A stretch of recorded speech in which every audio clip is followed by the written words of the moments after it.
उत्तर प्रदेश के एक छोटे से नगर का नाम था चांदपुर। यहाँ रहता था एक साहूकार जिसका नाम था शांति प्रसाद। नाम के जैसे उसके गुण भी शांत और पवित्र थे। चेहरे पर मुस्कान, दिल में दया और व्यवहार में ईमानदारी। वह किसी से ऊंची आवाज में बात नहीं करता था, चाहे सामने कोई गरीब हो या अमीर। उसके दरवाजे पर सुबह से शाम तक लोग आते जाते रहते थे। कोई कर्ज लेने, कोई किस्त चुकाने, तो कोई सिर्फ सलाह लेने।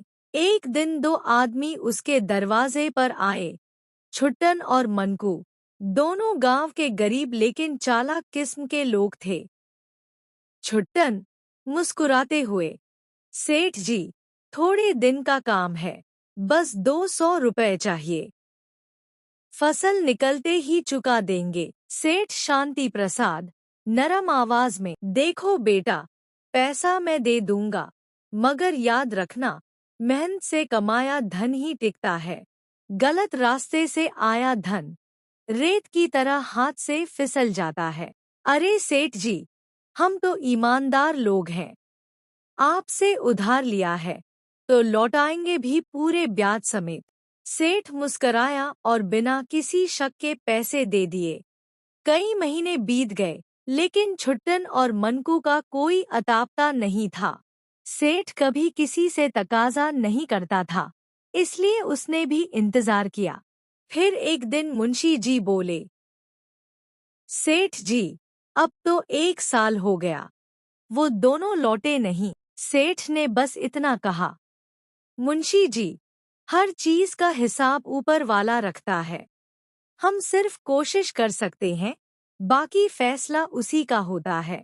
एक शाम सेठ अपने काम से लौट रहे थे कि रास्ते में उन्हें वही दोनों आदमी दिखे, छुट्टन और मनकू। दोनों बुरी हालत में, कपड़े फटे हुए, चेहरा झुलसा हुआ और आंखों में डर। सेठ ने गाड़ी रोकी। अरे तुम दोनों, यह क्या हाल बना रखा है?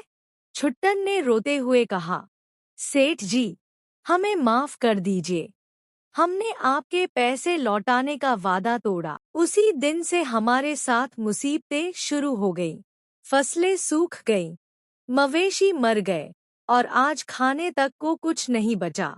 सेठ ने उनकी बात सुनी और शांत स्वर में बोले, यह दुनिया बहुत बड़ी किताब है बेटा, और हर कर्म उसका एक पन्ना है। जो लिखा जाता है वो मिटता नहीं। एक और मौका। सेठ ने दोनों को अपने घर बुलाया, खाना खिलाया और कहा, देखो बेटा, जीवन दोबारा शुरू करने में कभी देर नहीं, मेहनत से जो पाओगे वही सच्चा धन होगा। सेठ जी, आपने इन दोनों को फिर से मदद दी। सेठ ने मुस्कुराते हुए कहा, मुंशी जी, गिरे हुए को गिरा देना आसान है, पर उसे उठाना यही असली इंसानियत है। कुछ महीने बाद छुट्टन और मनकू ने ईमानदारी से काम शुरू किया। छोटा सा दुकान खोला और धीरे धीरे सब कुछ संभलने लगा।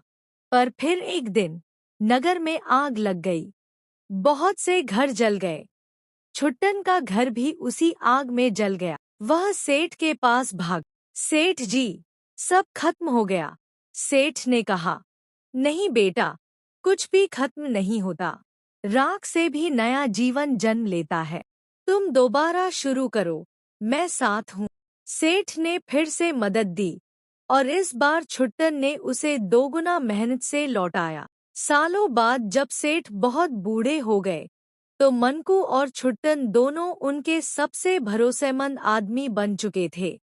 वे रोज सुबह सेठ के पैर छूते, उनका काम संभालते और कहते, सेठ जी, आप ना होते तो हम आज कहीं के नहीं रहते। सेठ ने मुस्कुराते हुए कहा, जो दूसरों को सही राह दिखाए वही सबसे बड़ा धनवान होता है। एक दिन सेठ अपने मुंशी के साथ बाहर घूमने गए। रास्ते में बोले, मुंशी जी, आपने देखा, जो इंसान अपने कर्म से नहीं डरता उसका जीवन डर बन जाता है। मुंशी ने सिर झुकाकर कहा, जी सेठ जी, अब सब समझ में आ गया। हर अच्छे बुरे कर्म का फल इंसान को इस जन्म में नहीं तो अगले जन्म में जरूर भुगतना पड़ता है। सेठ मुस्कराए। यही तो जीवन का सच है, मुंशी जी। बाकी सब तो बस समय का खेल है। धीरे धीरे सूरज ढल गया।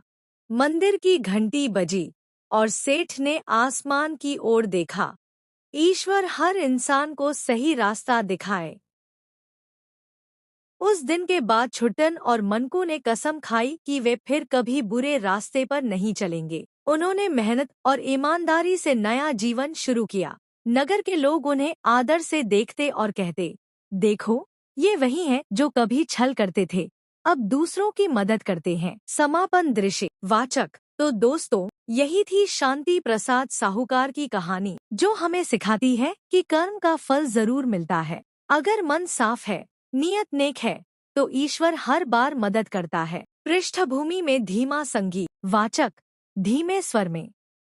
अगर आपको ये कहानी पसंद आई हो तो इसे लाइक कीजिए, शेयर कीजिए और अपने नाम व शहर के साथ कमेंट करना न भूलिएगा। फिर मिलेंगे एक नई सीख देने वाली कहानी में। तब तक के लिए नमस्कार।